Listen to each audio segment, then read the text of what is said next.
تاجیکان آینه تاریخی ملت تاجیکستان با استقبال 35 سالگی استقلالیت دولتی کارزاری اما روزا با زبان‌های گوناگون دنیا تاجیکستان با تشبس‌های بین‌المللی در سیارت دولت پیشروان تشبسکار و فتح و نصرت فروغ صبح دانایی کتاب مقامات امنیت باید بیش از هر وقت دیگر هوشیار باشند. سیر و سیاحت برای صنعتی و کشاورزی و علم اجتماعی فروغ معرفت راهنمای ما تاجیکستان آزاد و صاحب اختیار.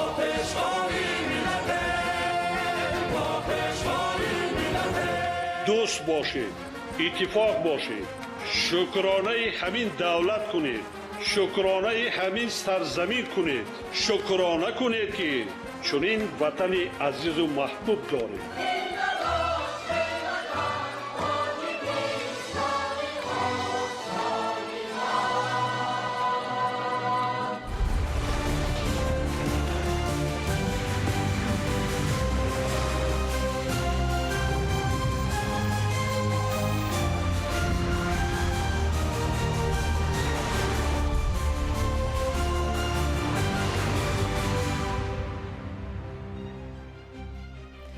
ассалому алайкум бинандагони азиз. барномаи тиллиётии ахбор аз телевизиони тоҷикистон манзури шумо менамоям бинандагони гиромӣ.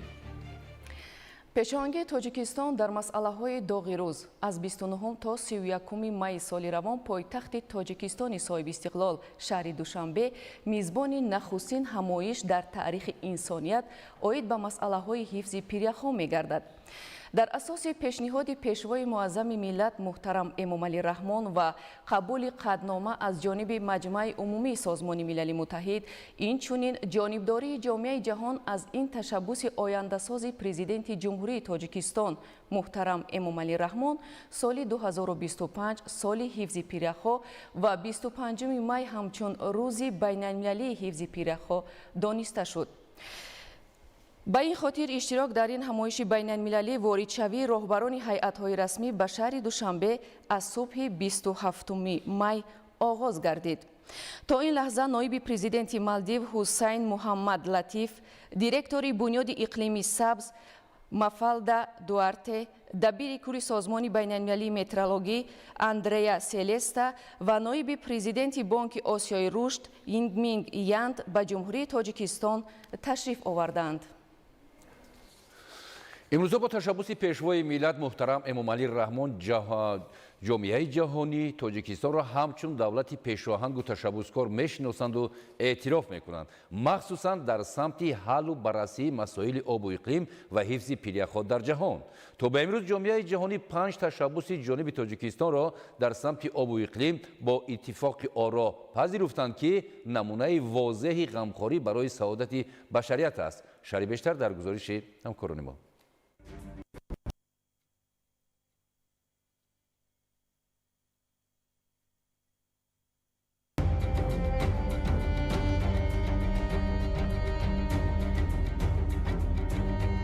тағйирёбии иқлим асосан аз назари таъсири инсон ва истифодабарии унсурҳои дигари табиӣ боис гардааст ба таназзулёбии худи қабати озони замин ва пайдо шудани газҳои гулхонаӣ.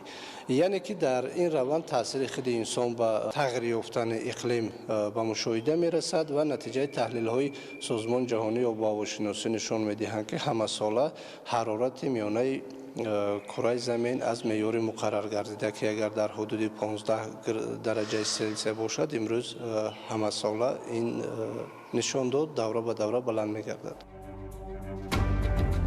таъсиррасонӣ баланд гардидани ҳарорати кураи замин дар навбати худ ба тағйир ёфтани дигар экосистемаҳои сайёра аз ҷумла таназзулёбии захираҳои обу пиряхҳо ва маҷмӯан дар тамоми соҳаҳои иқтисодиву иҷтимоии инсоният дар кураи замин таъсири манфӣ дорад. пиряхҳо ин бо игарии табиат яке аз омилҳои муҳим дар экосистемаи сайёра буда зери таъсири дигаргуншавии иқлим ба тағйиротҳои ниҳоят ҷиддӣ ва нигаронкунанда рӯбарӯ шудааст. бешак пиряхҳо аз манбаъҳои асосии обӣ дар тамоми кишварҳо ба шумор меравад. яъне пешгирии ҳолатҳои таъсири иқлим, андешидани чораҳои мушаххас дар ин раванд, таҳияи барномаву консепсияҳо ва ба роҳ мондани омӯзиши илмӣ дар ин ҷода амри зарурӣ дониста мешавад. зеро нишондодҳои чанд соли охир бобати обшавии пиряхҳо зери тағйирёбии иқлим бозгӯи он аст, ки кор дар ин самт меъёрӣ набуда билохира ба нестшавии ин неъмати табиат хоҳад шуд. چنانه که نتیجه تحلیل های ما نشان می‌دهد مثلا در پریخ‌های تاجیکستان دوام 10 سال‌های اخیر زیر تاثیر تغییریابی اقلیم زیاده از 35% میدان پریخ‌های تاجیکستان تنزل یافتند. این از آن شهادت می‌دهد که زیر تاثیر همه روندهای تغییریابی اقلیم در برابر تنزل یافتن پریخ‌ها دسترسی به ذخیره های آب تازه در مجموع در منطقه که زیاده از 50% ذخیره آب منطقه در تاجیکستان تشکل می‌یابند، یعنی که علیه تاثیر منفی رسیده است و برای خود تاجیکستان از نظر تشکل یابی روندها و ظهورات‌های خطرناک عقوبت‌های جدی داشت. یعنی همه این باعث می‌گردد به تاثیرپذیری کشورها و در مجموع منطقه و سطح جهانی.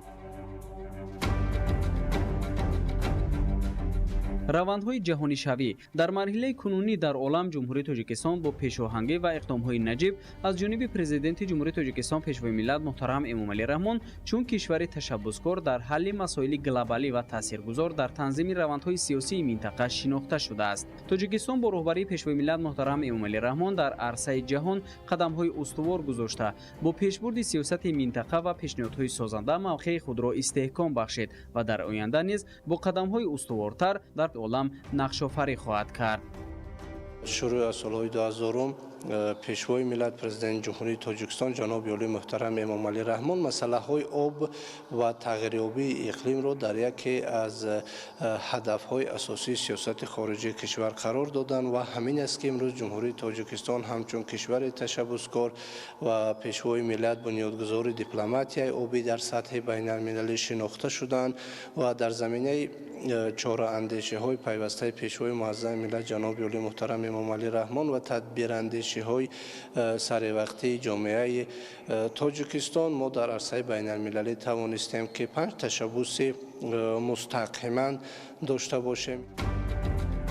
این تشبث‌های سطحی بین‌المللی دایر به مسائل آب نه تنها برای منفعت کشور ما روانه شده است بلکه از شهد آن جامعه جهانی نیز کام شیرین می‌کنند. یعنی هر یک اقدامی که تا امروز جانب تاجیکستان با راهنمایی‌های سرور دولت محترم امامعلی رحمان روی دست می‌گیرد با نوبت وضع منطقه و جهان بوده از جانب بانفوذترین سازمان‌های بین‌المللی دستگیری و پذیرفته می‌شود. دلیل این گفته‌ها قبول پیشنهاد پرزیدنت جمهوری تاجیکستان پیشوای ملت محترم امامعلی رحمان سال 2025 همچون سال بین‌المللی حفظ پریخ می باشد که 14 دکبر سال 2022 از جانب مجمع عمومی سازمان ملل متحد ضمن اجلاسیه 77م قطعنامه مخصوص قبول گردید.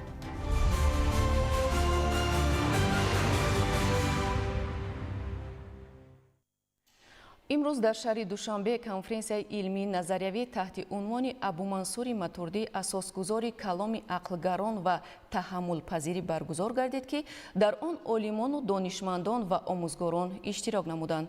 گزارش در این خصوص.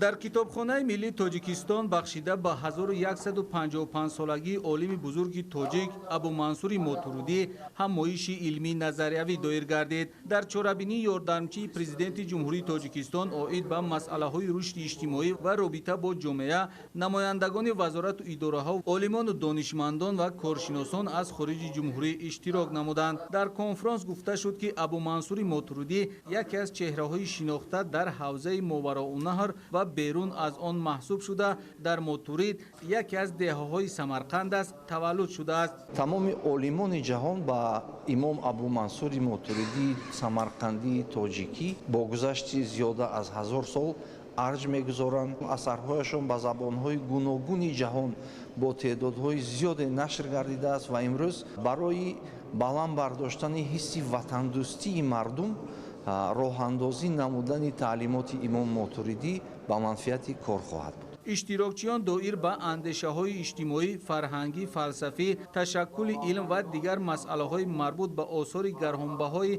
ابومنصور ماتوریدی معروضه‌ها نمودند. تاکید شد که ابومنصور ماتوریدی در طول فعالیت خود در پیشرفت و تشکل علم سهم مناسب گذاشته در برابر این شاگردان بسیاری را تربیت و به کمال رسانیده است. اثرهای او در کتابخانه‌های بزرگ جهانی محفوظ می‌باشند.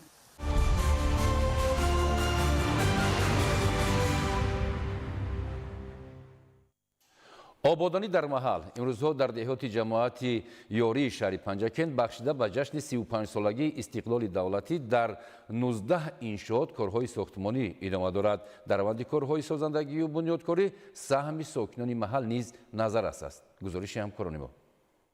дар ҷамоати деҳоти ёрии шаҳри панҷакент дар доираи нақшаи омодагиҳо ба ҷашни 35-солагии истиқлоли давлатии ҷумҳурии тоҷикистон корҳои ободонӣ вусъат меёбанд. тибқи иттилои масъулон айни ҳол дар 19 иншоот корҳои сохтмонӣ дар марҳилаҳои гуногун идома доранд. хусусан аз ҷониби сокини деҳаи ёрӣ кароматуллои файзулло сохтмони як ҳавзи шиноварии болокушода дар ҳоли анҷомёбист. ҳавзи мазкур тибқи талаботҳои зарурӣ сохта шуда дар он системаи безараргардонии об амал мекунад ки ин барои саломатии сокинон зарур мебошад. бо наздик шудани мавсими обозӣ сохтмончиён корро тезонида ният доранд то ин ҳавзро ҳар чӣ зудтар ба истифода диҳанд.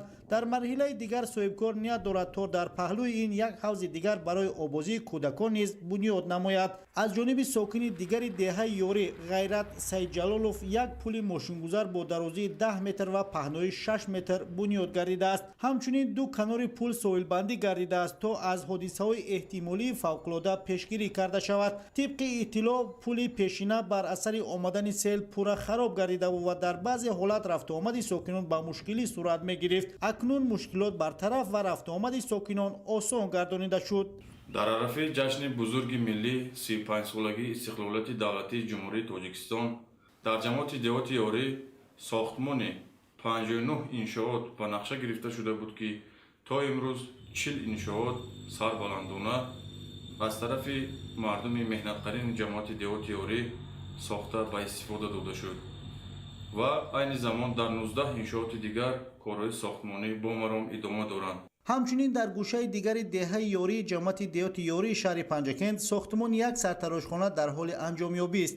ин сартарошхона аз ҷониби сокини деҳа соҳибкор довар баҳриддинов бунёд гардида тибқи иттилоъ ба устуҳои сартарош тақдим карда мешавад. ба гуфтаи сокинон то бунёди ин иншоот устуҳои сартарош дар шароити начандон хуб фаъолият менамуданд ва ҳамин гуна хоҳишмандон барои ба тартиб даровардани мӯи сари худ бештари вақт зиёда аз 20 километр роҳро тай намуда ба маркази шаҳр мерафтанд. акнун баъди ба итмом расидани корҳо 4 нафар бо ҷои кори доимӣ таъмин ва хизматрасонӣ ба аҳолӣ дар ин самт беҳтар мегардад. иқдоми дигари сокинони ин ҷамъият чароғон ва муфашнамоии роҳҳои дохил ва байни деҳаҳо мебошад. айни ҳол дар маҳаллаи фушуни деҳаи ёрӣ зиёда аз 3 километр роҳ омодаи муфашнамоӣ мебошад. маҳсулот ва техникаҳои зарурӣ дастрас буда корҳои тахту ҳамворнамоӣ рафта истодааст ва тибқи иттилоъ дар рӯзҳои наздик муфашнамоӣ низ оғоз мегардад. дар гӯшаҳои дигари деҳа аз ҷониби соҳибкорон ҷовиди ориф ва убайд убайдов сохтмони марказҳои савдову хизматрасонӣ дуошона ва сеошона рафта истодааст ки дар баробари бо ҷои кор таъмин намудани сокинон ба зебогии деҳа мусоидат мекунанд. дар самти пилапарварӣ ва картошкакорӣ низ кишоварзони ҷамоати мазкур таҷрибаи хуб дошта соли ҷорӣ хоҷагиҳои деҳқонӣ ва инфиродии он парвариши 47 қутии кирмакро ба зимма гирифтанд. ҳоло кирмак дар хоҷагиҳо нигоҳубини хуб гардида дар назар аст ки нақшаи пешбинигардидаро дар ин самт барзиёд иҷро намоянд. илова бар ин кишоварзони ин ҷамоат ҳамасола майдони кишти картошкаро низ зиёд намуда дар ин самт низ таҷрибаи ғанӣ доранд. далери бозор, Зарҳуни Неъматулло, шаҳри Панҷакент, ахбор.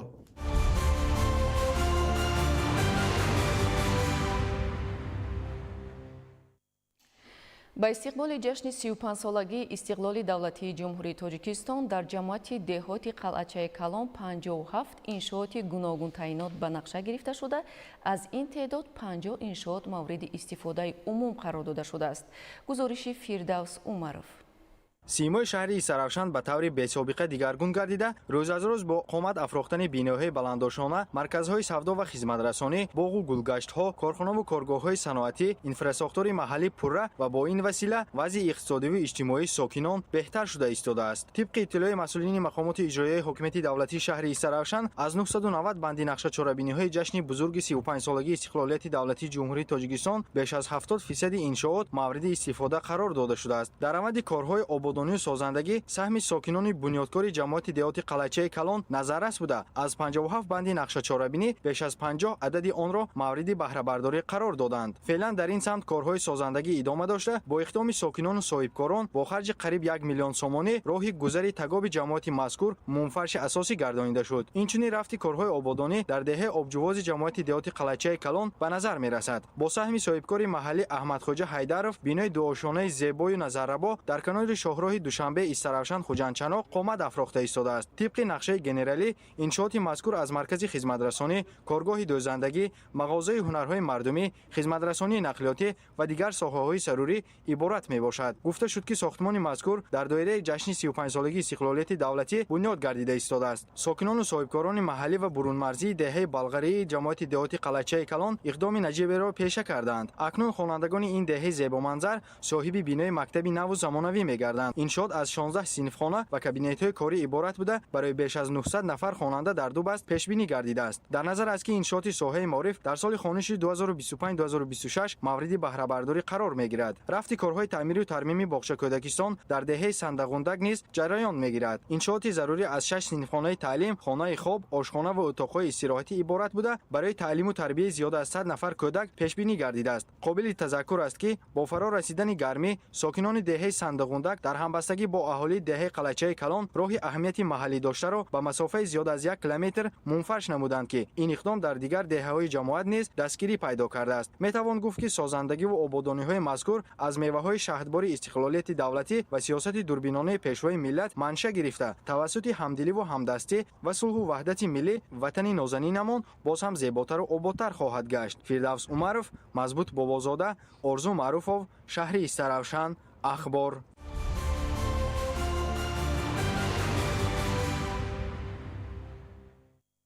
ба истиқболи ҷашни 35-солагии истиқлоли давлатӣ дар ҷамоати деҳоти 10-солагии истиқлолияти шаҳри Турсунзода 48 иншооти гуногун таъйинот ба нақша гирифта шуда, то имрӯз 42 иншоот мавриди баҳрабардорӣ қарор дода шуда, дар иншооти боқимонда раванди созандагиҳо вусъат дорад. гузориши ҳамкорони мо. бо пайравӣ намудан ба иқдомҳои созандагиву бунёдкорӣ ва дарки баланди масъулияти шаҳрвандӣ, имрӯзҳо соҳибкорону сокинони ҷамоати деҳоти 10-солагии истиқлолияти шаҳри Турсунзода дар ҳамкорӣ бо мақомоти иҷроияи ҳокимияти давлатӣ барои ободонии маҳалли зисти худ саҳмгузорӣ менамоянд. ҳоло дар ҳудуди ҷамоати деҳот бахшида ба ҷашни 35-солагии истиқлоли давлатӣ бунёди як муассисаи таълимии нав барои 960 хонанда дар ду баст ҷараён дорад. инчунин дар назди 4 муассисаи таълимӣ сохтмони синфхонаҳои иловагӣ бо фароҳам овардани шароити замонавии донишандозӣ барои хонандагон идома дорад. дар 3 мавзеъ сохтмони бунгоҳи тиббӣ, маркази саломатӣ ва иншооти маишию хизматрасонӣ сохта мешавад ки дар натиҷаи корҳои фаҳмондадиҳӣ, сарфа кардани маблағи маъракаҳои пурдабдаба, барои ободониҳо харҷ намудани маблағи сафари ҳаҷ ва ҷалби саҳми ҳамватанони бурунмарзӣ, чунин корҳои созандагӣ дар маҳал рӯи кор гирифта шудааст. طبق نقشه چاره‌بینی‌ها جهت سزاوار تجلیل نمودن جشن 35 استقلال دولتی در حدود جماعت دهات 10 سالگی استقلالیت شهر ترسونزاده بنیاد از نوسازی 48 انشاءات را به نقشه گرفته تا امروز 42 انشاءات را مورد بهره برداری قرار دادند. بر ضمن این 13 انشاءات دیگر غیر نقشه‌ای بنیاد از نوسازی گردیده حالا ساکنان از آنها استفاده برده ایستادند. از انشاءات‌های به نقشه گرفته شده 38 کیلومتر راه‌های محلی اسفالت پوش گردیده، 2 مؤسسه تعلیمی و یک بنگاه طبی نیز با شرایط زمان معاصر و جوابگو به طلبات امروزه سازندگی بنیاد گردیده مورد استفاده عموم قرار دارد. در قسم از محله ها در برابر از نوسازی راه ها پایه های چوبین خط انتقال نیروی برق را با پایه های آهن و بتونی عوض نموده همزمان ترانسفورماتورهای نو را با اقتدار ضروری نصب کردند. با چنین عزم و اراده وطن دوستی و خویشتن شناسی ساکنان و صاحبکاران جماعت دهات 10 سالگی استقلالیت شهر ترسونزاده کارهای سازندگی و آبادانی را جهت بهتر نمودن شرایط زیست خود در آینده نیز تطبیق نموده بهر سبز و خرمگردانی یک گوشه دیار سهم ارزنده شان را می‌گذارند.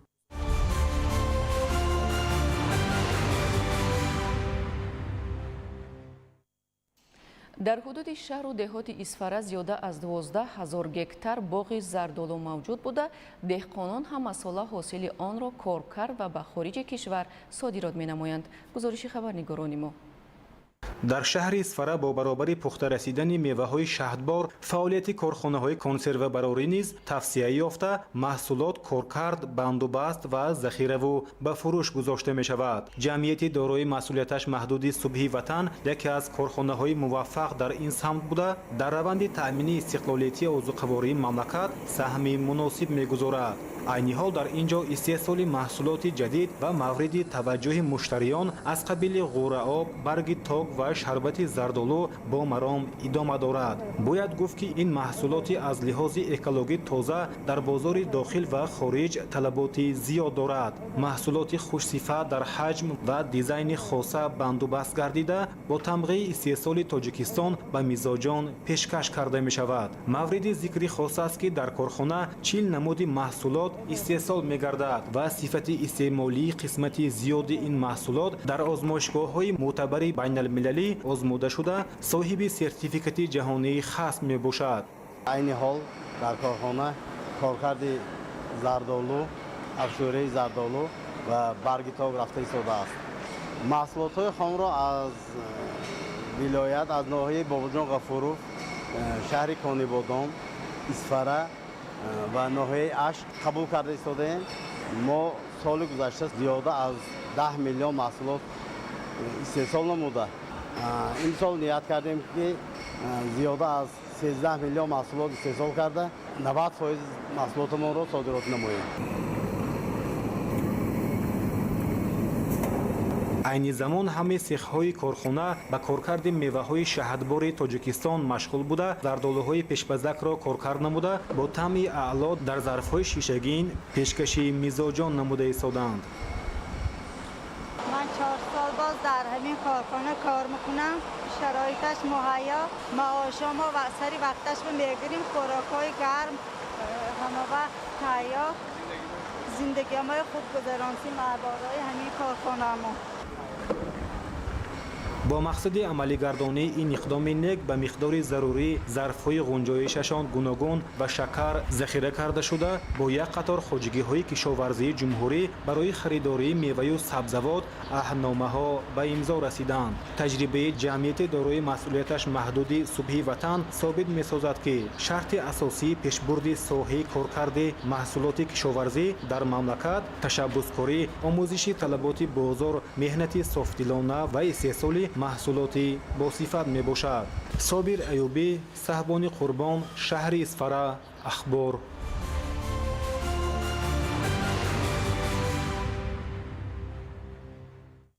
در شهر و دهات کلوب به ساحه کشاورزی همچون منبع رشد اقتصادی ملی توجه خاص روانه می‌گردد. در این زمینه امسال خواجه‌گیدران تمام نوع‌های زراعت کشاورزی را کشت و پرورش نموده امروزها به جمع‌آوری حاصل مشغولند.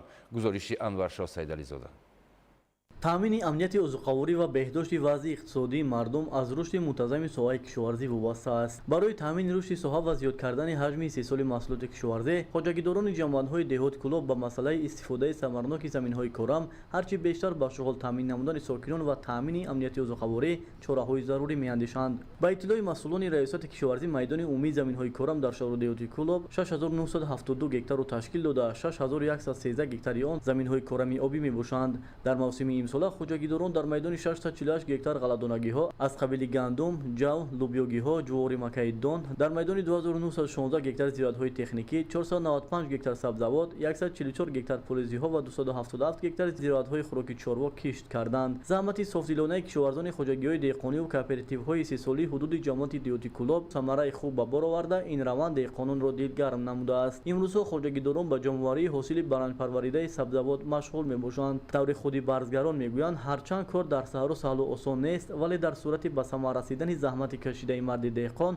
روحیه مهنت دوستی بلند می‌گردد. البته در برابر مساعد آمدن باد و هوا اینچنین استفاده از توصیه و مصلحت متخصصان رعایت طلبات قاعده‌های اگرتکنیکی یکی از عامل‌های فراوان حاصل به حساب می‌رود. با این در نظر داشت امسال اهل زحمت خواجگی‌های دهقانی شهر دهات کلوب پرورش زراعت‌های کشاورزی را در اساس توصیه و مصلحت متخصصان و انتخاب تخم‌های خوش‌صفت به راه مانده از حاصل خوب سبزیجات و نشونمای زراعت‌های فلزی قناعتمند мехоҳанданд. дар ин баробар истифодаи гармхонаҳои мавсимию доиму амалкунанда дар хоҷагиҳои деҳқонии ҷамоати деҳоти Кӯлоб беш аз пеш хуб ба назар мерасад. дар ин мавсим хоҷагидорони ҷамоати деҳоти мазкур дар гармхонаҳо бештар помидору бодирин корида тавре мушоҳида мегардад. ин нав зироатҳои коридаашон аллакай ғарқи ҳосил мебошад. хоҷагидорон ҳосили сабзавотҳоро барои рӯзғор истифода бурда ҳамзамон дар таъмини сабади истеъмолии сокинони гирду атроф ва бозори дохилӣ саҳми арзанда мегузоранд. таъмини амнияти озуқавурӣ ки аз ҳадафҳои стратегии ҳукумати ҷумҳурии Тоҷикистон ба шумор меравад, аҳли заҳмати шаҳру деҳоти Кӯлоб пайваста талош менамоянд ки дар ин самт қадамҳои устувор гузоранд ва ба ин васила ҳамзамон дар таъмини сабади истеъмолии аҳолӣ бо маҳсулоти тару тозаи кишоварзӣ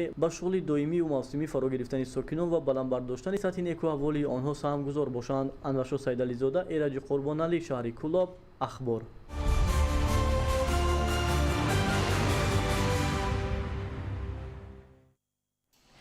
айни замон охирон марҳилаи кишти баҳорӣ дар ноҳияи Тоҷикобод ҷараён дорад. меҳнаткашони ин ноҳияи кӯҳӣ дар як вақт ба гирифтани 2 то 3 ҳосил муваффақ мешаванд. ин дар кадом сурат имконпазир мегардад? гузориши Наврӯзшоҳи Азизулло дар ҳамин бора таҳия шудааст. баҳори кӯҳистон 2025 ба ин дилангезӣ ва имконсозии табиат барои истеҳсоли неъматҳои моддӣ меҳнаткашони ноҳияи Тоҷикобод ҳар лаҳза рӯбарӯ мешаванд. дар охири моҳи май бештар шудани намнокӣ ва фароҳамшавии имконият барои баромадани картошка аз замин фараҳи деҳқононро афзун намудааст. ҳоло боруни баҳор аст, барои картошка бисёр хуб аст. об додан дар кор, доруворӣ додан дар кор, пору додан дар кор ва ҳосили нағд мегирем. аз 20 000 тонна дар соли 2014 ба 29 679 тонна расонидани истеҳсоли картошка дар соли 2024 дар ноҳияи Тоҷикобод далели афзуншавии муваффақият дар истифодаи самараноки замин дониста мешавад. ҳоло дар ин ноҳияи баландкӯҳи кишвар охирон марҳилаи кишти картошка ҷараён дорад. табиати ноҳия барои кишти картошка мувофиқ мебошад, чунки аз ин ҳарсола деҳқонон ҳосили хуб ба даст меоранд ва рӯзгору зиндагии худро пеш мебаранд. ҳамин заминро чанде коркар кунӣ, чанде ки меҳнатш кунӣ, фоидаи хуб метиҳад. чунки мо аз моҳи апрел сар мекунем киштро, моҳи сентябр мо ҳаминро ҷамъоварӣ мекунем. ҳамин моҳи август шидагӣ уҷа ҳамин савзиро мо ба бозорҳои шаҳр мебурем. ай савзиш аввал фоидаи мо сар мешавад, баъд картошка, баъд ахирон ҳамин себай. регак, сафедоб, кӯл аз ҷумлаи мавзеъҳои асосӣ барои истеҳсоли картошка дар ноҳияи Тоҷикобод маҳсуб меёбад. дар ин ҷойҳо ба хотири кӯтоҳ будани давраи парвариши растанӣ гузарондани кишти такрорӣ ғайриимкон аст. дигар воситаҳо барои дар як вақт аз замин гирифтани чанд ҳосил баъди таҷрибаҳои чандсола ба маврид истифода мегардад. мо кишоварзон имрӯз гуфта метавонем ки дар як вақт 2-3 ҳосил гирифта метавонем. аз ҷумла хеле дида истодем, ҳам мева, ҳам картошка ва зироатҳои лӯбиёгӣ ҳосил ба даст оварда истодем. вақте ки меҳнат мекунем мо ҳосил мегирем. вақте ҳосил мегирем дар хона амун ҳаст барои рӯзгузаронӣ, барои зиндагии мо осуда ҳастем, шукрона мекунем ва бовар дорем ки зиндагӣ хубтар мекунем. обу хоки ҳосилхез ва иқлими мувофиқ ҳамасола дар ноҳияи Тоҷикобод барои истеҳсоли мева, картошка, сабзӣ ва дигар намуди маҳсулоти ғизоӣ самаранок истифода мегардад. натиҷаи меҳнати садоқатмандона ба беҳшавии имкониятҳои иқтисодии хоҷагиҳо сабаб шудааст. баҳори кӯҳистон ва боронҳои найсон. имсол меҳнаткашони ноҳияи Тоҷикобод дар ҳамаи шаклҳои хоҷагидорӣ дар майдони зиёда аз 2100 гектар кишти картошка мегузаронанд. бо назардошти шароити баландкӯҳ, обу хоки ҳосилхез ва иқлими мувофиқ, ҳосили интизории кишоварзони ноҳияи Тоҷикобод аз ҳар гектар картошка 400 сентнериро ташкил медиҳад. Наврӯзшоҳи Азизулло, Искандари Саид, Давлати Файзулло, Тоҷикобод, Ахбор.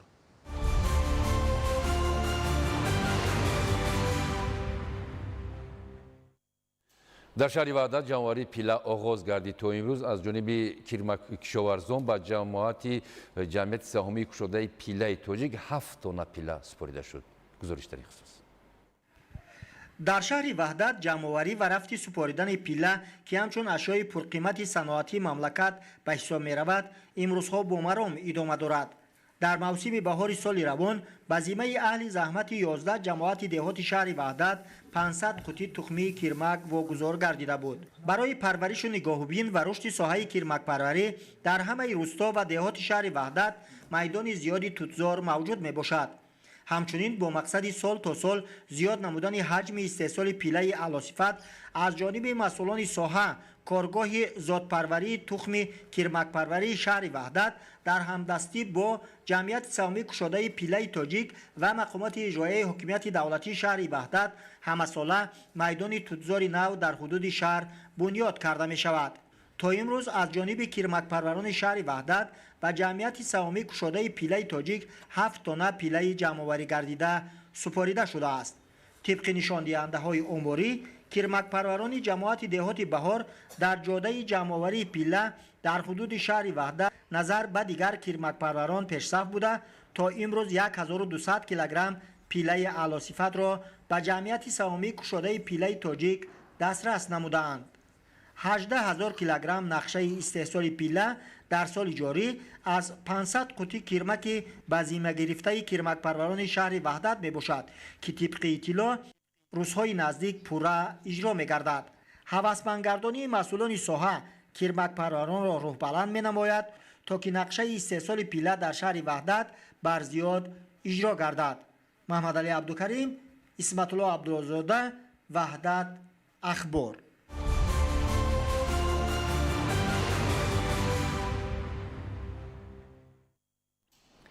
ҳамасола 24 май рӯзи байналмилалии морхӯр таҷлил карда мешавад. ба ин муносибат дар муассисаи давлатии мамнунгоҳи табиии давлатии дашти ҷум ҳамоиш доир шуд. ҳамкоронамон шарҳи бештар медиҳанд. 2 май соли 2024 маҷмӯаи умумии созмони милали муттаҳид ташаббуси навбатии пешвои миллат президенти ҷумҳурии тоҷикистон муҳтарам Эмомалӣ Раҳмонро оид ба эълон намудани рӯзи байналмилалии морхӯр тариқи қаъдномаи дахлдор якдилона қабул намуд. бо қабул гардидани қаъдномаи мазкур рӯзи 24 май ҳамчун рӯзи байналмилалии морхӯр эълон гардид.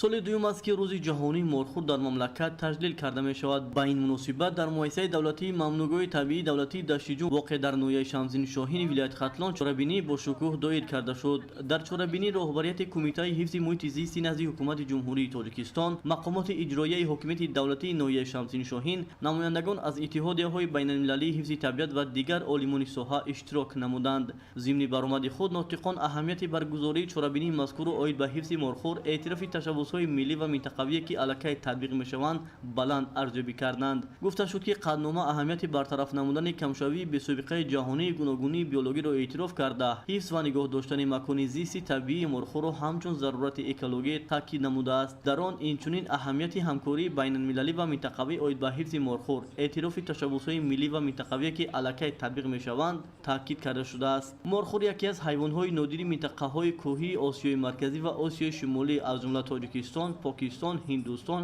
афғонистон, туркманистон ва ӯзбекистон ба шумор меравад. морхӯр нақши муҳимеро барои экосистема, биогуногунӣ ва сайёҳӣ бозида дарки ҳифзи он дар сатҳи ҷаҳонӣ бо дар назардошти дар рӯйхати сурхи иттиҳодияи байналмилалии ҳифзи табиат қарор доштани ин ҳайвони нодир муҳим ба назар мерасад. бузи кӯҳии морхӯр дар китоби сурхи иттиҳодияи байналмилалии ҳифзи табиат ва китоби сурхи ҷумҳурии Тоҷикистон ҳамчун ҳайвони зери хатари нобудшавӣ қарор дошта қайд гаштааст. дар ин рӯз инчунин як қатор хонандагони фаъоли муассисаҳои таълимии ҷамоати деҳоти саричашмаи ноҳияи Шамсини Шоҳин ки дар озмунҳои акси беҳтарин, ҳикояи беҳтарин ва мақолаи беҳтарин дар васфи табиат ва бузи морхӯр ғолиб омада буданд, аз ҷониби бахши ҳифзи муҳити зисти ноҳияи Шамсини Шоҳин бо ифтихорнома ва тӯҳфаҳои молӣ қадрдонӣ карда шуданд. барномаи фарҳангӣ бо иштироки санъаткорони шинохтаи кишвар ки анҷомбахши фестивали рӯзи ҷаҳонии морхӯр буд, пешниҳоди иштирокчиён гардонида шуд.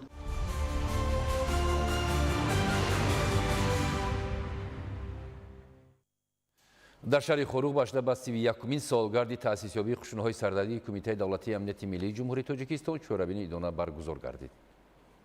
қушунҳои сарҳадии кумитаи давлатии амнияти миллии ҷумҳурии Тоҷикистон дар марҳилаи ҳассостарини таърихи мамлакат ташкил ёфта дар барқарор кардани сохти конститутсионӣ ва ҳокимияти қонунӣ, мубориза бар зидди дастаҳои мусаллаҳи ҷинояткор, ошӯбҳои хиёнаткорона ва ҳифзи сарҳади давлатӣ хизмати фидокоронаро анҷом дода дар он замон аз имтиҳони ҷиддии ҳаёт бо сари баланд гузаштанд. дар ин раванд сарҳадбонони шуҷои ватан бо ҷасорату матонат, далериву мардонагии худ ватандӯсти асил буданашонро собит намуда имрӯз ба як нерӯ نیروی مقتدر حفظ کننده مرزبومی کشور مبادل گردیدند. با جهد و تلاش‌های اساسگذار صلح و وحدت ملی پیشوای ملت پرزیدنت جمهوری تاجیکستان محترم امامعلی رحمان 31 سال مقدم قشون‌های سرحدی تأسیس داده شده. سال از سال اینفراستراکچور ساحه با تکنیک و مهمات حربی، بناهای زمانوی و دیدبانگاه‌های نو بنیاد شونده خوبتر و بهتر گردیده. شرایط خدمت حربی کاملا بهبودی یافته است. البته باعث افتخار است که ما سرحدبانان در منطقه وابسته شده بدخشان کوهی برای حفظ و حمایت با اعتماد سرحد دولتی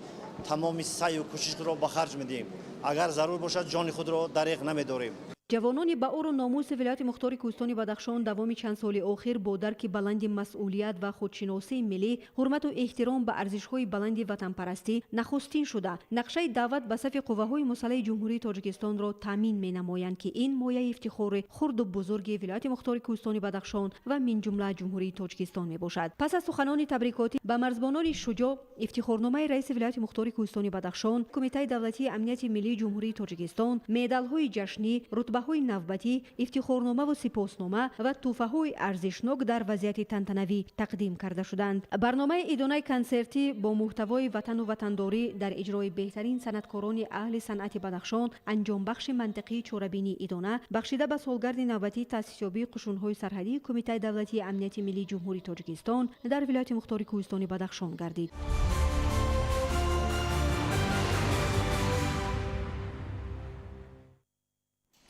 در شهر باختر بخشیده به روز تأسیسیابی قشون‌های سرحدی کمیته دولتی امنیت ملی جمهوری تاجیکستان چهاربینی تنتنوی دایر شد. گزارش در این خصوص.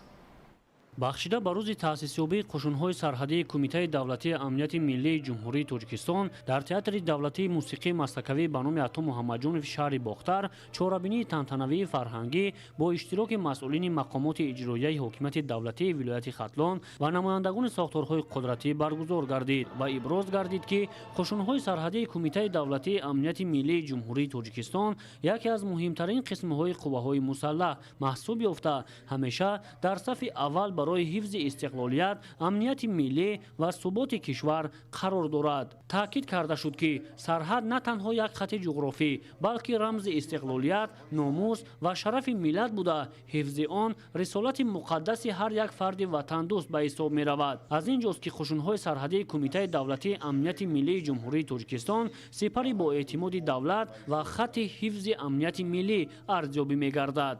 با شرافت استقلالیت دولتی جمهوری تاجیکستان و دستگیری و غمخوری‌های پیوسته سرفرمانده عالی قوه‌های مسلح تاجیکستان، اساسگذار صلح و وحدت ملی، پیشوای ملت، پرزیدنت جمهوری تاجیکستان محترم امامعلی رحمان امروزها برای حمایت خاک مقدس وطن عزیز شرایط خدمت در قسم‌های حربی بهتر گردیده، روز تا روز وضع اجتماعی و اقتصادی خدمتچیان حربی از جمله سرحدبانان خوبتر و بهتر گردیده ایستاده است. محض با همین دستگیری و غمخوری‌های پیوسته پیشوای ملت محترم امامعلی رحمان طی سالهای صاحب استقلالی مقامات قشون‌های سرحدی به یک نهاد با اعتماد پرقوت کفیل امنیت داخلی و بیرونی کشور مبدل گردید. در ادامه چهاربینی برای خدمت صادقانه و صافدلانه و حمایت مرز و بوم مملکت یک قطار افسران با سپاسنامه رئیس ولایت ختلان و مدال جشنی 30 سالگی قشون‌های سرحدی کمیته دولتی امنیت ملی جمهوری تاجیکستان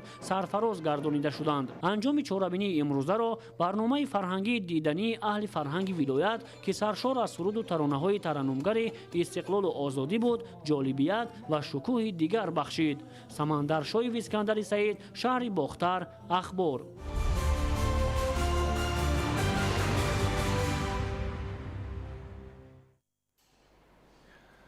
در حاشیه برگزاری اولین کنفرانس بین‌المللی سطح بلند اوید به حفظ پیری خاک روزی 29 و 31 می در شهر دوشنبه دایر می‌گردد. امروز با اشتراک متخصصان و عالمان کارشناسان داخل و خارج کشور تحت عنوان آموزش حالت معاصر کریوسفر تاجیکستان و نقش آن در هیدرولوژی آسیای مرکزی همایش برگزار شد. مرکز آموزش پیریخ‌های اکادمیای ملی علم‌های تاجیکستان در حاشیه برگزاری اولین کنفرانس بین‌المللی سطح بلند اوید به حفظ پیریخ‌ها که روزهای 29 31 می در شهر دوشنبه دایر می‌گردد، امروز در شهر دوشنبه با اشتراک متخصصان و عالمان و کارشناسان ساحه تحت عنوان آموزش حالت معاصر کریاسفر تاجیکستان و نقش آن در گیدرولوژی آسیای مرکزی همایش برگزار شد. ضمن برگزاری همایش ابراز گردید که جمهوری تاجیکستان با داشتن ذخیره‌های به همتای آبی، پیریخ‌های بزرگ و منطقه‌های وسیع یخبندی دائمی یکی از مهمترین کشور دارای یخبندی‌های بزرگ در آسیای مرکزی محسوب می شود. هدف اساسی چاره‌بینی بررسی تغییرات و حالت معاصر کریاسفر در شرایط تغییریابی اقلیم، ارزیابی سهم آن در تأمینات آب و تحکیم همکاری‌های منطقوی در ساحه تدقیقات آب و اقلیم می باشد.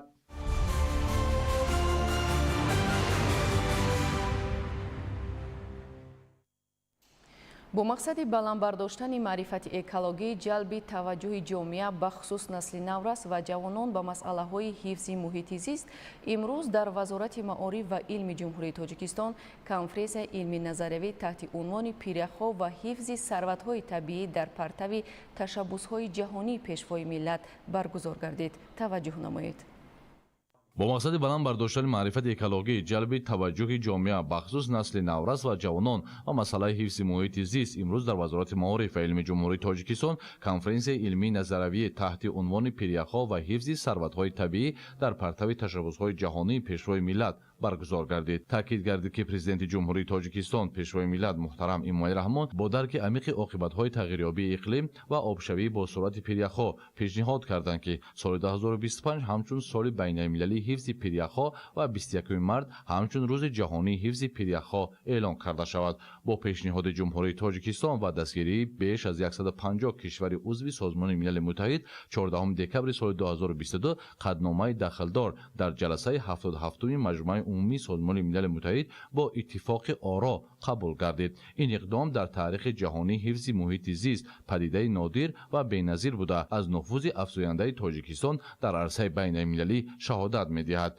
ابراز گردید که معارف و علم همچون ستون‌های مهم رشد استوار باید در تأمین عملی شدن این تشبس‌ها نقش موثر بازد، زیرا تنها تشبس دانش، تحقیق علمی و تربیت اکولوژی می‌تواند فرهنگ حفظ محیط زیست را در جامعه پایدار نمود. در ادامه اشتراکچیان همایش در موضوعهای تاجیکستان پیشنهاد مسائل حفظ پیریخ‌ها در جهان، طلا و نقره، اسرار رشد استوار صنعت در تاجیکستان برآمد نمودند. بررسی مسائل‌های مربوط به آبشوی پیریخ‌ها، کمشوی ذخیره‌های آبی، تاثیر تغییریابی اقلیم به طبیعت و اقتصادیات، اینچنین پیشنهاد تدبیرهای اصلاحاتی و تحقیقاتی در این سمت از بخش‌های مهم کنفرانس محسوب یافت.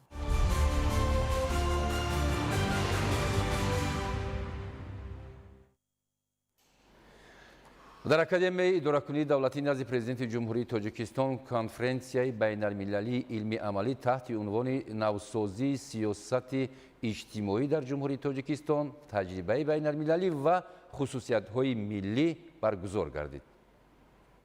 در اکادمیای اداره‌کنی دولتی نزد پرزیدنت جمهوری تاجیکستان در یکجایی با پژوهشگاه‌های روندهای سیاسی، دیپلماتیا و مسائل جهانی‌شوی کنفرانس بین‌المللی علمی عملی در موضوع نوسازی سیاست اجتماعی در جمهوری تاجیکستان تجربه بین‌المللی و خصوصیت‌های ملی برگزار گردید. در کار کنفرانس نمایندگان پژوهشگاه‌های علمی و مؤسسه‌های تحصیلاتی عالی از تاجیکستان، فدراسیون روسیه، جمهوری بلاروس، جمهوری آذربایجان، ایالات متحده آمریکا، جمهوری قرقیزستان و دیگر کشورها اشتراک نمودند. اشتراکچیان چاره‌بینی با معروضه‌های مهم خود درباره روندهای سیاست اجتماعی، نقش تحصیلات کلاسالان، مهاجرت مهنتی، حفظ اجتماعی کودکان، رشد اقتصادی رقمی و دیگر پهلوهای مهم سخنرانی کردند. در قسمت دوم کنفرانس در مسائل‌های مبرم رشد استوار اجتماعی، همکاری‌های منطقوی، نقش زنان، جوانان و معارف در روند سیاست اجتماعی مورد تحلیل و بررسی قرار گرفتند. مورد به ذکر خاص است که کنفرانس همچون یک پلتفرم مهمی تبادل دانش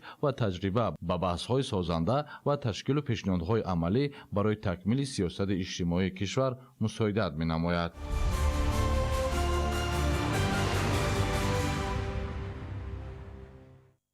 امروز در شهر گلستان فورум اقتصادی و تجارتی تحت عنوان تاجیکستان بلاروس برگزار گردید. در کار فورум دایره‌های تجارتی هر دو جانب راه‌های تقویت همکاری و تطبیق لایحه‌های نو را در سمت و ساحه‌های گوناگون مورد بررسی قرار گرفت. گزارش عبدالوهاب عبدالستار و ایلیاس بابوجان. рушди ҳамкорӣ байни доираҳои соҳибкорию молиявӣ, ҷалби сармоя барои таъсиси корхонаҳои саноатии муштарак, боло бурдани ҳаҷми гардиши молу маҳсулот ва дарёфти шарикони нав аз ҷумлаи масъалаҳое буданд, ки ҳайатҳои тиҷоратию иқтисодии вилояти Суғди ҷумҳурии Тоҷикистон ва вилояти Мински ҷумҳурии Беларус мавриди таҳлилу баррасӣ қарор доданд. ҷонибҳо аз сатҳи кунунии равобити иқтисодӣ ва тиҷоратӣ изҳори қаноатмандӣ намуда, омодагии худро барои боз ҳам таҳким бахшидани ҳамкорӣ дар соҳаҳои саноат, энергетика, кишоварзӣ, сохтумон, нақлиёт, сайёҳӣ, маориф, тандурустӣ ва дигар бахшҳои афзалиятнок таъкид карданд. Я бы с удовлетворением хотел отметить, что растет товарооборот между нашими странами, в частности и регионом, за прошлый год в 1,5 раза. За этот год это уже свыше 10 миллионов долларов, и это темп роста к первому кварталу прошлого года 141%. дар рафти ҳамоиши тиҷоратию соҳибкорӣ аз ҳарду ҷониби имкониятҳои фаррохи ҳамкории оянда, аз ҷумла дар бахшҳои саноати хӯрокворӣ, насоҷӣ, масъолаи сохтумонӣ, таъсиси коргоҳҳои муштараки коркард ва банду басти маҳсулоти кишоварзӣ, истифодаи имкониятҳои муфиди минтақаи озоди иқтисодии Суғд ва рушди бахши сайёҳӣ муаррифӣ карда шуд. гуфта шуд, ки дар ҷумҳурии Тоҷикистон барои сармоягузорону соҳибкорон шароити мусоид фароҳам буда, бештар аз 100 номгӯи имтиёзу сабукиҳои андозию гумрукӣ пешниҳод шудааст ва дар натиҷаи ҳамкориҳои судманд марҳила ба марҳила шумораи корхонаҳои муштарак зиёд ва табодули молу маҳсулот миёни давлатҳо афзоиш меёбад. Потенциал сотрудничества очень большой. Мы хотим в плане подписанном действительно наполнить его конкретными делами и мероприятиями по сотрудничеству непосредственно как в промышленности, так и в сельском хозяйстве, в сфере социального развития. У нас очень высокие контакты, интенсивность контактов в сфере физической культуры и спорта. аз рӯи натиҷаҳои кори форуми тиҷоратӣ байни вилояти Суғди ҷумҳурии Тоҷикистон ва вилояти Мински ҷумҳурии Беларус санади муҳими ҳамкорӣ ба имзо расид. иштирокдорон баргузории ин чорабинии минтақавиро дар роҳи рушд ва таҳкими минбаъдаи муносибатҳои мутақобилан судманди тиҷоратию иқтисодӣ, фарҳангӣ ва дӯстонаи байни Тоҷикистону Беларус муҳим арзёбӣ намуданд. абдуваҳоби абдусаттор, Илёс Бобоҷон, шаҳри Гулистон, ахбор.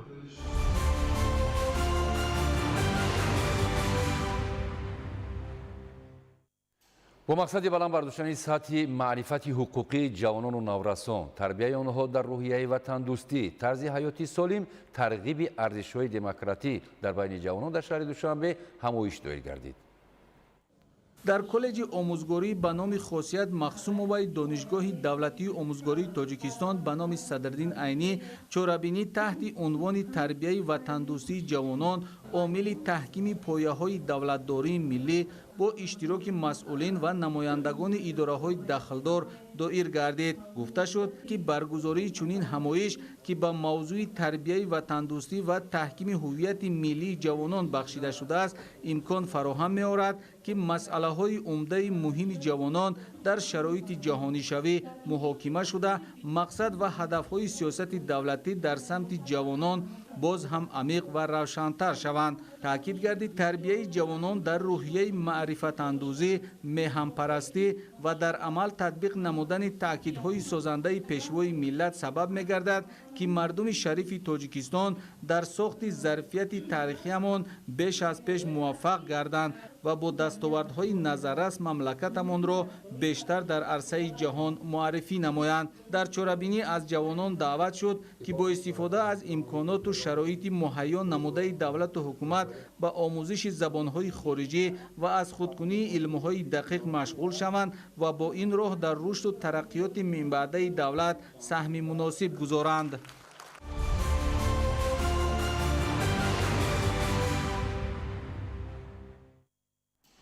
дар даври аввали озмуни ҷумҳуриявии илм фуруғи маърифат дар ноҳияи Данғара 3579 довталаб фаъолона иштирок намуданд, ки аз ин теъдод 955 нафар ба даври ноҳиявӣ роҳ ёфтанд. Салоҳиддини Неъмат гузориш медиҳад.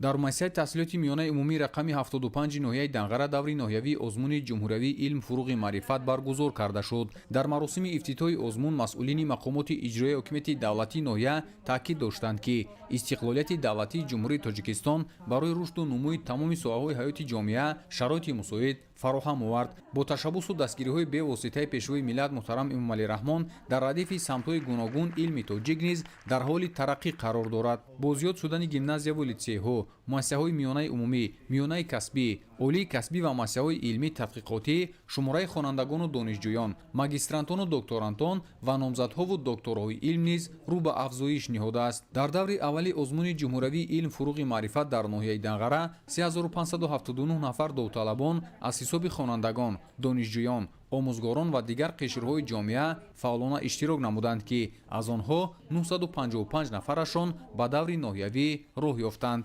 имсола озмун аз нисбати соли гузашта хубтар аст. ҳамзамон имсола озмун бо фармони президенти ҷумҳурии Тоҷикистон маблағҳои озмун 100% баланд бардошта шуд ки мо ҳамзамон ниядории худро ба роҳбарияти давлат ҳукумат мерасонем. ман ҳамчун ғолиби давраи дуюми озмуни ҷумҳуриявии илм, фуруғи маърифат аз рӯи номинатсияи зеҳни сунӣ ва барномасозӣ барномае таҳия намудам ки баҳри ҷавонон, наврасон ва имкониятҳои пайваста равона шуда буд. Барномае ки имрӯз ман дар озмун ба ҳайати ҳакамон пешниҳод намудам ва рушди соҳибкории наврасон мебошад ки дар он хонандагону ҷавонон метавонанд ки зиёда аз 50 идеяе ки кӯдакону наврасон метавонанд аз онҳо истифода баранд, нақшаи кор, лоиҳаи кор, тарризии кор ки кӯдакон бо маблағи кам метавонанд ки як соҳибкории худро идома диҳанд. ман Каримзода Муҳаммад Рофе, донишҷӯи курси дуюми Донишгоҳи давлатии Данғара, дар номинатсияи математика иштирок намудам ва боварӣ дорам ки ба сатҳи вилоятӣ ва ҷумҳуриявӣ роҳхат мегирам. Дар оянда мехоҳам ки яке аз омӯзгорони муваффақ ва номзадҳои илм, дотсент ва муваффақиятҳои худро пай дар пай идома диҳам. мавриди зикр аст ки озмуни ҷумҳуриявии илм, фуруғи маърифат таҳти сарпарастии президенти ҷумҳурии Тоҷикистон бо мақсади амалисозии 20-солаи омӯзиш ва рушди фанҳои табиатшиносӣ, дақиқ ва риёзӣ дар соҳаи илму маориф баргузор карда мешавад. даври ноҳиявии озмун аз рӯи 8 номинатсия дар ноҳияи Данғара бо шаффофият доир гардид ки дар натиҷаи хулосабарории ҳайати ҳакамон аз 955 нафари иштирокчиён 135 нафарашон ба даври вилоятӣ роҳ ёфтанд. Салоҳиддини Неъмат, Завқибек Абдураҳмон, ноҳияи Данғара, Ахбор.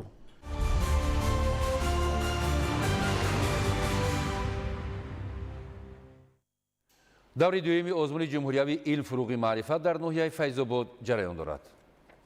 дар таърихи навини Тоҷикистони соҳиби истиқлол баргузории озмуни ҷумҳуриявии илм, фуруғи маърифат дар самти илмҳои дақиқу риёзӣ ва табиӣ дар чунин сатҳ таҷрибаи нахустин буда, баргузорӣ ва сатҳу сифати он давра ба давра ташаккул меёбад.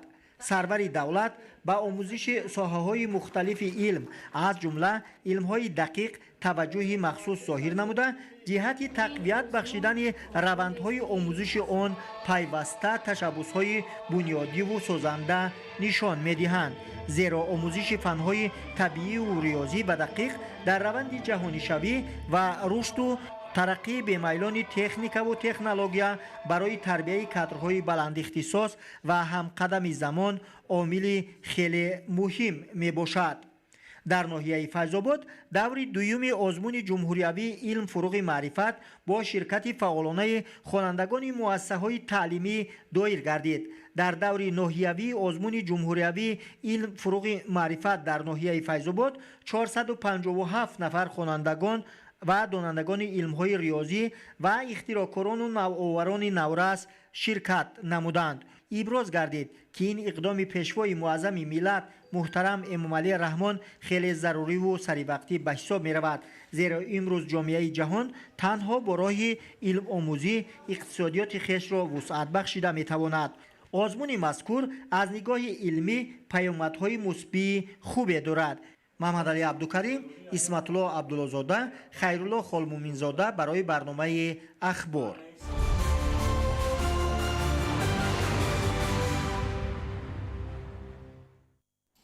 ҳукумати ҷумҳурии тоҷикистон ҷиҳати беҳтар намудани сатҳу сифати таълим дар муассисаҳои таълимӣ то мактабӣ тамоми шароиту таҷрибаҳои муосири илмомӯзиро фароҳам овардааст. қабули якчанд барномаву консепсияҳои муҳими давлатӣ дар даврони соҳибистиқлолӣ барои татбиқи ислоҳоти соҳаи илму маориф ва дар ин замина беҳтар намудани шароити кории олимону омӯзгорон заминаи мусоид фароҳам оварда ба сатҳу сифати таълиму тарбия дар ҳамаи зинаҳои таҳсилот такони ҷиддӣ бахшид. қобили зикр аст ки бо дар назардошти нақши бузурги илму маориф дар рушди ҷомеаи мутамаддин ҳукумати мамлакат дар даврони истиқлолият масъалаи муассисаҳои томактабиро дар меҳвари сиёсати худ дар мадди аввал қарор додааст. дар ноҳияи вахши вилояти хатлон низ таваҷҷӯҳ ба ин самт равона гардида ҷиҳати боз ҳам беҳтару хубтар намудани вазъи соҳаи мазкур 8 муассисаи таълимии томактабӣ бо фарогирии 815 кӯдак фаъолият дошта дар назар аст ки бо истифода аз имкониятҳои мавҷуда мақомоти иҷроияи ҳокимияти маҳаллӣ дар якҷоягӣ бо соҳибкорон ва ашхоси саховатпеша теъдоди ин муассисаҳоро зиёд намояд. мо омӯзгоронро зарур аст ки нисбат ба ин ғамхориҳо пайваста кӯшишу заҳматҳои худро дучанд намуда баҳри ватандӯстӣ, хештаншиносӣ, тарбия кардани тарбиятгирандагон саҳми арзандаи худро гузорем. бо мақсади ба талаботи замон ба роҳ мондани таълиму тарбия дар муассисаҳои таълимии томактабии ноҳия мураббиёни дорои малакаи баланди касбӣ ҷалб шуда тибқи нақша ҷиҳати ба роҳ мондани усулҳои муосири илмомӯзӣ онҳо пайваста аз курсҳои омӯзишӣ ва такмили ихтисос мегузаранд. дар баробари фаъолияти муассисаҳои таълимии томактабӣ дар ноҳияи вахш тибқи иттилои масъулини шуъбаи маориф ҳоло дар назди 7 муассисаи таълимӣ сохтмони марказҳои инкишофи кӯдак сохта мешавад ки айни ҳол корҳои сохтмонӣ бо мароми хос идома дорад. бо назардошти рушди таҳсилоти ҷаҳонӣ марказҳои инкишофи кӯдак дар ҷумҳурии тоҷикистон бо мақсади инкишофи қобилияти зеҳнӣ ва завқи донишандӯзии кӯдакон дар рӯҳияи худогоҳиву хештаншиносӣ тарбия намудани онҳо ва баланд бардоштани малакаву маҳорати эҷодии кӯдакону наврасон таъсис дода шудаанд. зикр кардан ба маврид аст ки фаъолияти марказҳои инкишофи кӯдак дар соҳаи илму маориф падидаи нав буда дар баробари шароити муносиб ҳамчунин дар ин муассисаҳо омӯзгорони касбӣ кор мекунанд ки онҳо метавонанд раванди таълимро барои ҳар як кӯдак шавқовар ва ҷолиб гардонанд. маҳмараҷаб абдуллозода, давлати файзулло, ноҳияи вахш, ахбор.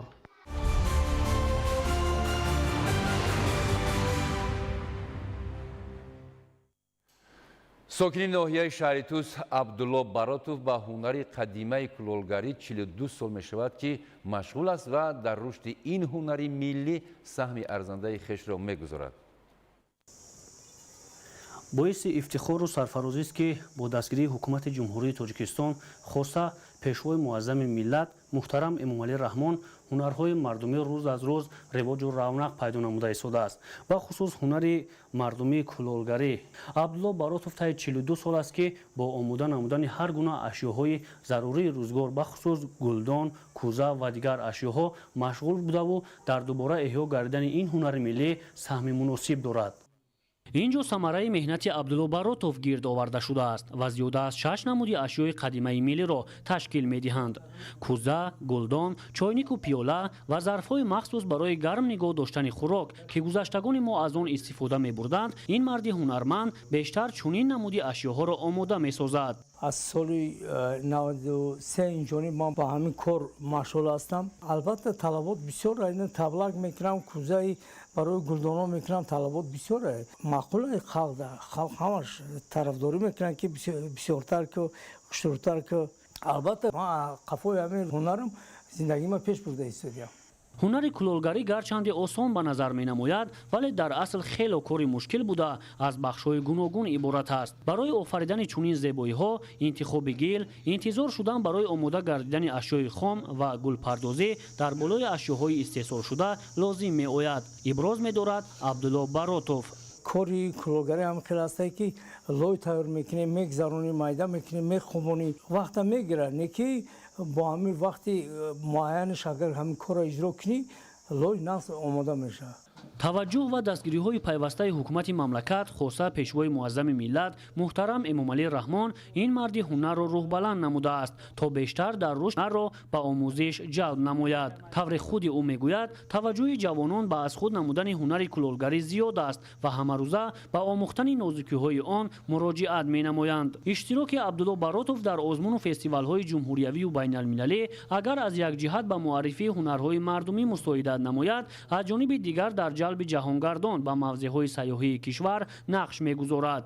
дар намоишгоҳ вилоятию ҷумҳуриявӣ иштирока ҷои намоён гирифтам. таваҷҷӯҳи хориҷиҳо ҳам ҳаст.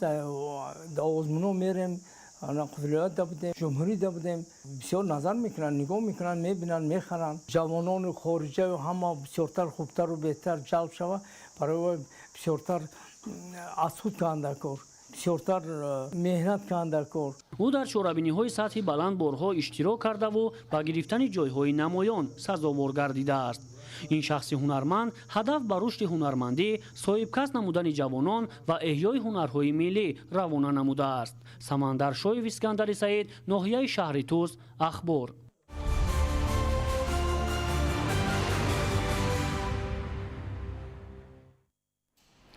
бо мақсади ҳифзи фарҳанги миллӣ, тарғиби он, боло бардоштани завқи зебойпарастӣ дар байни ҷомеа, намоиши ҳунари тарроҳон дар омодасозии либоси миллӣ ба бонувон дар ноҳия Бобоҷон Ғафуров аксияи тоҷикона мепӯшем доир карда шуд.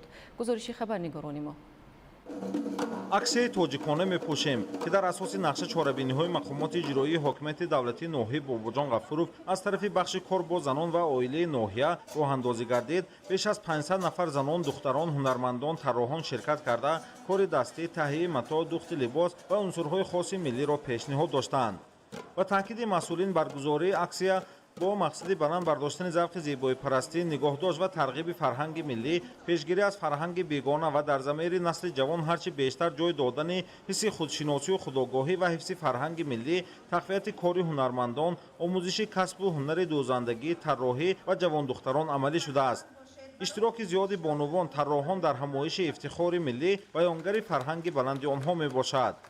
мақсад аз баргузории имрӯза маҳфил дар он аст ки боз ҳам фарҳангу тамаддуни бои худро нигоҳ дошта, ҷавонону насли ояндаро барои нигоҳ доштану арш гузоштан ва фарҳанги либоси миллии тоҷикона роҳнамоӣ намоем. дар ноҳияи Бобоҷон Ғафуров аз ҳисоби гирифтани грантҳои президентӣ, мусоидати мақомоти маҳаллӣ, ҳоло 8 маркази ҳунармандӣ фаъолият дошта, инчунин дар шароити хонани занон аз ашёи хом ва таҳияи матоъи миллӣ, атласу адрас, ороиши матоъ, тарроҳӣ ва духти либос машғуланд ва либосҳои миллӣ, духти зебои он маҳсули тахайюл, кори дастии ҳунармандону тарроҳон мебошад.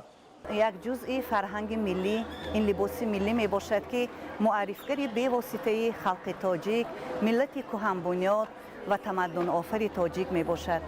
имрӯз либоси миллиро занону духтарони мо бо як эҳсоси баланди ватандӯстиву хештаншиносӣ ба бар намуда муаррифӣ намуда истоданд ки либоси миллии мо беҳтарин либос аст. дар ҳамоиш намояндаи мақомоти иҷроии ҳокимияти давлатии ноҳияи Бобоҷон Ғафуров таъкид намуд ки яке аз нишонаҳои асосии фарҳангу тамаддуни миллӣ либоси миллӣ мебошад ва баргузории аксияи тоҷикона мепӯшем бо мақсади ҳифзи фарҳангу тамаддуни халқи тоҷик, дар замири насли ҷавон бештар ҷой додани ҳисси худшиносӣ, расму оин, зебоипарастӣ ва ифтихору масъулият дар муаррифии расму оинҳои миллӣ, либоси миллӣ дар сатҳи ҷаҳон роҳандозӣ шудааст.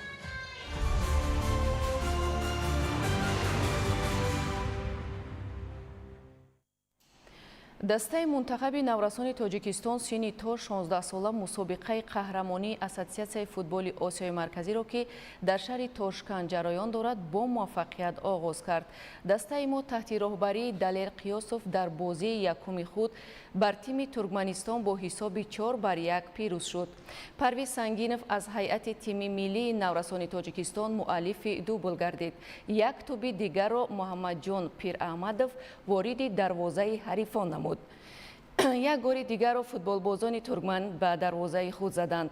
дар даври ниҳоии марҳилаи гурӯҳи мусобиқот дар гурӯҳи Б мунтахаби наврасони то 16-солаи Тоҷикистон бо дастаи Афғонистон вомехӯрад. ин рақобат 28 май баргузор мешавад. дастаи истиқлоли душанбе дар бозӣ барои суперҷоми тоҷикистон 2025 тими регартадаст турсунзодаро аз рӯи силсилаи зарбаҳои пенлантӣ бо ҳисоби 5-4 шикаст дода бори 13-ум барандаи ҷоми олӣ шуд. шари бештар дар гузориши ҳамкорони мо. با توجه مخلصان سرشماری ورزش دسته استقلال شهر دوشنبه که در بازی برای سوپر جام تاجیکستان 2025 تیم رگارتادا شهر ترسونداده را از روی سلسله پنالتی با حساب 5-4 و زمان اساسی و اضافه 1-1 شکست داد. بار 13 برنده جام عالی شد. بازی برای سوپر جام تاجیکستان 2025 بین چمپیون کشور استقلال و برنده جام ملی رگارتادا شب یکشنبه 25 مای در واجگاه مرکزی شهر ایسور در حضور 12750 تماشابین دایر گردید. شهرزاد محمدی بازیگر رگارتادا است که در دقیقه 11 از پنالتی یا جریمه 11 متر حساب را گشود. گل جوابی را جوشاو آکوبجی حمایتگر دسته استقلال لیگیونر در دقیقه 83 زد. 1-1 مساوی. در زمان اساسی و اضافه دو قسمت 15 دقیقه حساب بازی تغییر نیافت. از روی سلسله ضربه‌های پنالتی کاری فوتبالیستان استقلال آمد کرد. آنها همه 5 توپ را به نشان رساندند، اما ضربه پنجم رگارتادا را دلیر امام نظرов خطا زد. قبلا این دسته ها سال 2011 و 2012 برای سوپر جام تلاش کرده بودند. در هر دو بازی دوشنبگی ها با نتیجه 1-0 و 2-1 پیروز شدند. و دسته استقلال با رهبری سرمربی ایگور تیروچенکو مدال طلا و سوپر جام تاجیکستان سپرده شد. دسته رگارتادا زیر رهبری سرمربی علیشیر توختاєв با مدال نقره سرفراز گشتند. جاشاو آکوبجی حمایتگر دسته استقلال بهترین بازیگر سوپر جام تاجیکستان 2025 اعلام کرد. استقلال در بازی 15 مرتبه شرکت کرده است و از سال 2010 تا سال 2025 13 مرتبه برنده سوپر جام تاجیکستان شده است. روشن شهری کلوب دو بار سالهای 2013-2023 حاصلات فرق‌ها یک مرتبه سال 2017 سوپر جام تاجیکستان را به دست آوردند.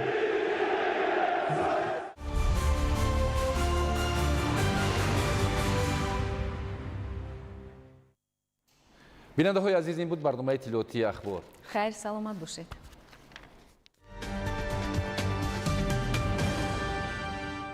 салом бинандагони гиромӣ, шуморо бо вазъи ҳавои мамлакат барои пагоҳ 28 май соли 2025 шинос менамоем. мутахассисони агентии обу ҳавошиносии мамлакат иттилоъ медиҳанд, ки дар вилояти мухтори кӯҳистони Бадахшон ҳавои тағйирёбанда пешгӯӣ шуда дар баъзе ноҳияҳо борони кӯтоҳмуддат меборад.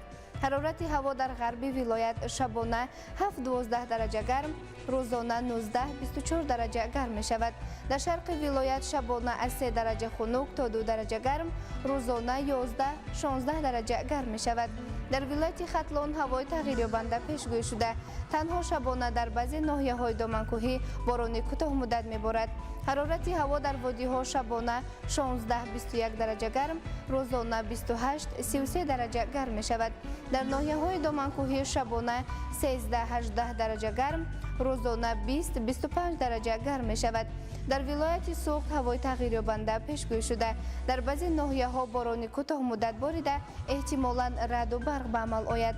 ҳарорати ҳаво дар водиҳо шабона 16-21 дараҷа гарм, рӯзона 24-29 дараҷа гарм мешавад. дар ноҳияҳои кӯҳӣ шабона 2-7 дараҷа гарм, рӯзона 13-18 дараҷа гарм мешавад. дар ноҳияҳои тобеи ҷумҳурӣ ҳавои тағйирёбанда дар баъзе ноҳияҳои водӣ буда шабона борони кӯтоҳмуддат борида эҳтимолан раъду барқ ба амал омада рӯзона ҳавои бебориш пешгӯӣ мешавад.